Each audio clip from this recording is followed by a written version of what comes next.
তাদের নারী কর্মীদেরকে হেনস্থার একটি অভিযোগ এনেছে। এটা একটি গভীর ষড়যন্ত্র। তাদের প্রচারে বাধা প্রয়োগ আমাদের নেতাকর্মীরা করছেন এমন অভিযোগ আমাদের কাছে নেই।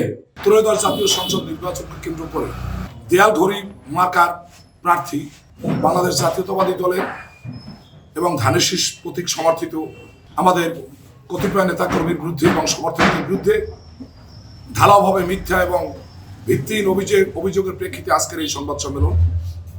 সম্মানিত সাংবাদিকবৃন্দ, আপনারা জানেন বহু কাঙ্ক্ষিত ত্রয়োদশ জাতীয় সংসদ নির্বাচন, যে নির্বাচন অত্যন্ত গুরুত্বপূর্ণ এবং তাৎপর্যপূর্ণ। বাংলাদেশের মানুষের কাছে নির্বাচনটি একটা পরীক্ষামূলক, যে আগামীর বাংলাদেশ কোন দিকে যাবে, কিভাবে বাংলাদেশ চলবে এবং আগামীর বাংলাদেশ কেমন হবে। সেই লক্ষ্যে নির্বাচন কমিশন কর্তৃক ঘোষিত তারিখ অনুযায়ী নির্বাচনের প্রচারণা শুরু হয় এবং বিভিন্ন দল মতের প্রার্থীরা তাদের নিজ নিজ প্রচারণা শুরু করেন। সেই ধারাবাহিকতায় বাংলাদেশ জাতীয়তাবাদী দল ধানের শীষ প্রতীকের পক্ষে তাদের প্রচারণা অব্যাহত রাখে। আমরা দেখতে পাই হঠাৎ করে এই ঘড়ি প্রতীকের প্রার্থী আমাদের বিরুদ্ধে একটি সংবাদ সম্মেলন করেন, সেখানে আমাদের বিরুদ্ধে মিথ্যা এবং তথ্যহীন ভিত্তিহীন একটি অভিযোগ দায়ের করেন যে আমাদের নেতাকর্মীরা তাদেরকে প্রচারণায় বাধা প্রয়োগ করছে এবং তাদের স্বাভাবিক কর্মকাণ্ডে তারা বাধা প্রয়োগ করছে, তাদের নারী কর্মীদেরকে হেনস্থার একটি অভিযোগ এনেছে।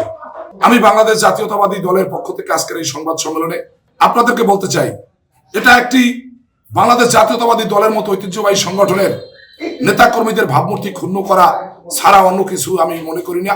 এটা একটি গভীর ষড়যন্ত্র, কারণ এই দলের কর্মীরা অত্যন্ত সুশৃঙ্খল। তারা কোনোভাবেই অপর পক্ষের স্বাভাবিক কর্মকাণ্ড বা প্রক্রিয়ায় তারা বাধার কারণ হতে পারে না। কারণ আমরা সকল দলের এবং সকল প্রচারণার এবং সকলের সহমতের উপরে আমরা গুরুত্ব দিই এবং তাদের প্রতি আমাদের পরমত সহিষ্ণুতা আমাদের রয়েছে এবং আমরা চাই আগামী জাতীয় সংসদ নির্বাচন একটি উৎসব মুখর পরিবেশে হোক। সেখানে জাতীয়তাবাদী দল, জামায়াত ইসলামী সহ 10 জোটের প্রার্থীরা প্রচার করবে, চরমনাই থেকে প্রার্থী আছে তিনি প্রচার করবে এবং রাঙ্গামাটিতে একটি উৎসব মুখর পরিবেশ সৃষ্টি হোক। অথচ তাদেরকে আমরা এতটা সহযোগিতা দেওয়ার পরেও এবং আমাদের কাছ থেকে তারা কোন রকম বাধা না পেয়েও তারা আমাদের বিরুদ্ধে অভিযোগ করেছেন। আমি এর তীব্র নিন্দা এবং প্রতিবাদ জানাই। 22 তারিখ থেকে প্রচারণা শুরু হওয়ার পরে ঘড়ি মার্কার প্রার্থীর সাথে আমাদের এখন অদ্যাবধি দেখা হয়নি এবং তিনি কখন কোথায় প্রচারণা করেছেন আমরা জানিও না।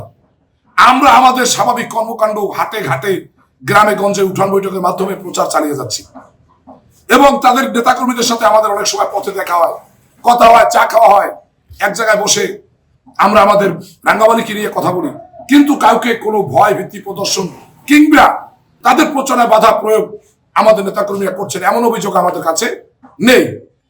আমার মনে হয় না তারা নির্বাচন এসেছে, তাদের কর্মকাণ্ডে মনে হয় না তারা জনগণের কাছে ভোট চায় কিংবা নির্বাচনের পরিবেশ স্বাভাবিক থাকুক।